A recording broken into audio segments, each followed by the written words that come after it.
छत्रपती जय भीम.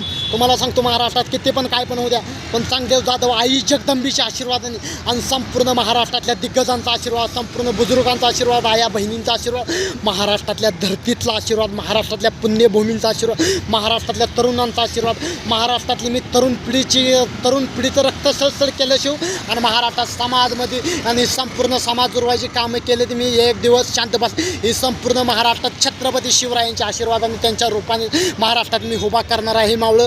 त्या टायमाला करल जनताला पण महाराष्ट्रातल्या राज्यातला चांगदेव जाधव गरिबासाठी मेलं तर चालेल, गरिबासाठी माती झाली तर चालेल. जी काम घेतले आपण ती कामाला अंजामपर्यंत पोचवायचं, मेहनत करायची, ही करायची. आज माझे आईबाप वाढले, माझ्या आईबापावर भ्रष्टाचार झाला, माझ्या आईबापाला मारून टाकलेलं, ही टाकलेलं.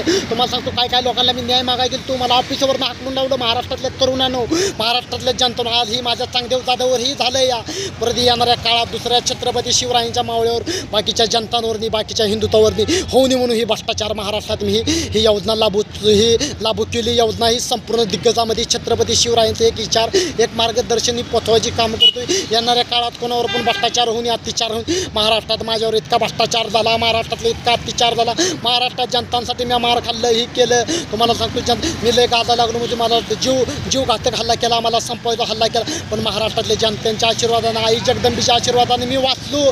तुमची ताकद आहे म्हणून. आणि महाराष्ट्रातल्या गोरगरिबाचा आवाज दाबाय बघते ती चांगदेव जाधव, ही आवाज दाबाय पाहिजे नाही. महाराष्ट्रातल्या कोपऱ्यातनी, कान्या कोपऱ्यातनी महाराष्ट्रात लांब लांब आवाज पोटाय पाहिजे. आणि ही तुमच्या हातात आहे. तुमच्या हातात कमिटमेंट करणं, फॉलोअर्स करणं, लाईक करणं. जय हिंद, जय छत्रपती. काय चुकलं तर माफ करा.